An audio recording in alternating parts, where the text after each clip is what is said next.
Now next question, ये आया हुआ है 2013 और 2020 में, दोनों साल रिपीट हुआ है ये क्वेश्चन.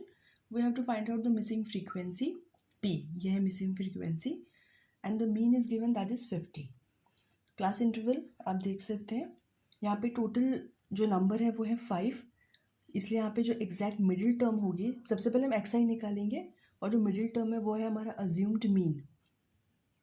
उसके बाद हमने निकाला डी आई. यहाँ पे जो h है the upper limit minus lower limit वो है 20. तो आफ्टर दैट डी आई आया हमारा -2 -1 0 1 एंड 2.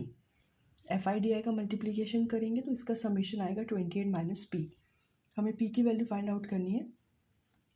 हमने लगाया इसमें step deviation method. Put all the values and the value of p is equals to 28. जितने भी मैक्सिमम क्वेश्चंस थे मीन निकालने के, एक्स्ट्रा क्वेश्चंस और एनसीईआरटी के जो इम्पोर्टेंट क्वेश्चंस थे वो सभी मैंने इन वीडियोस में कवर किया है. और जो हमारा सेकंड टॉपिक है स्टैटिस्टिक्स का वो है मोड.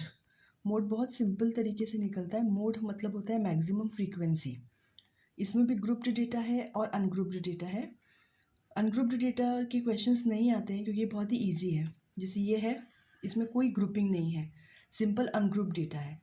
तो इन केस में हमें सबसे पहले जो हमारे फ्रीक्वेंसी है उसमें देखना है सबसे मैक्सिमम फ्रीक्वेंसी किसकी है, कितनी है. 3.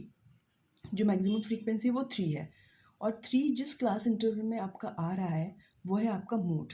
तो यहाँ पे मैक्सिमम फ्रीक्वेंसी है 3 और 3 जो जिस क्लास इंटरवल में आ रहा है that is 2. So simple mode is 2. और जो ग्रुप्ड डेटा होता है हमेशा उसी के क्वेश्चंस, मैक्सिमम क्वेश्चंस पूछे जाते हैं एग्जामिनेशन में. और ग्रुप डेटा निकालने के लिए हमारे पास एक फॉर्मूला है. इसके क्वेश्चंस कैसे करते हैं वो मैं नेक्स्ट वीडियो में कवर करूँगी. But this is the formula of mode in grouped data. Ungroup data में तो कुछ करना ही नहीं है हमें, नो कैलकुलेशंस.